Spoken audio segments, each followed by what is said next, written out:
في عام 2022 توجهت سارة، شابة طموحة، إلى عالم الإنترنت بحثاً عن فرصة جديدة. كانت ترغب في تحسين وضعها المالي وتحقيق أحلامها، وكانت تبدو الفرصة المثالية في انتظارها.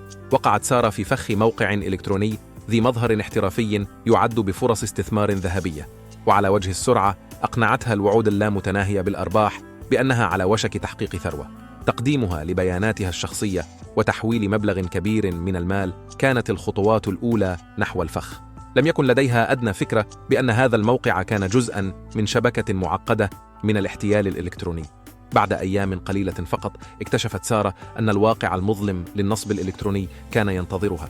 كان اللصوص الإلكترونيين يستخدمون هويات مزيفة وشهادات زائفة لخداع الضحايا، وكانوا يتلاعبون بالأمور لتحويل الأموال إلى حساباتهم الخاصة.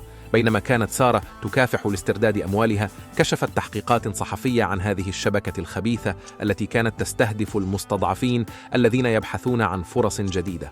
مع تزايد عدد الضحايا، بدأت السلطات في التحقيق في القضية، وكشفت عن طرق متقدمة استخدمها النصابون لتضليل الضحايا.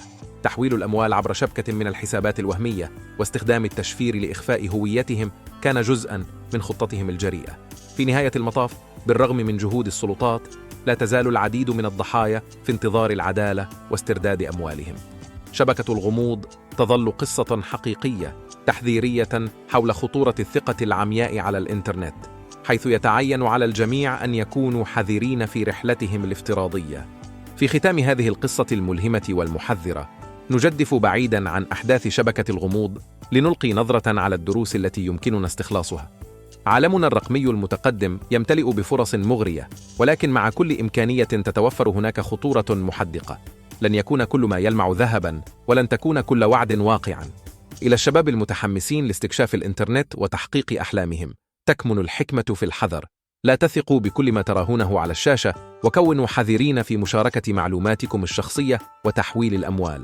النصب الإلكتروني ليس مجرد خيال، بل هو واقع يهدد الطموح والتقدم.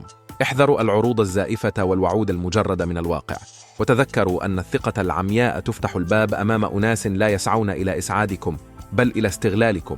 بتوخي الحذر والتوعية يمكننا أن نبني جدرانا منيعة ضد أخطار الشبكة العنكبوتية، ونحمي أنفسنا وأحلامنا من الوقوع في فخ النصب الإلكتروني.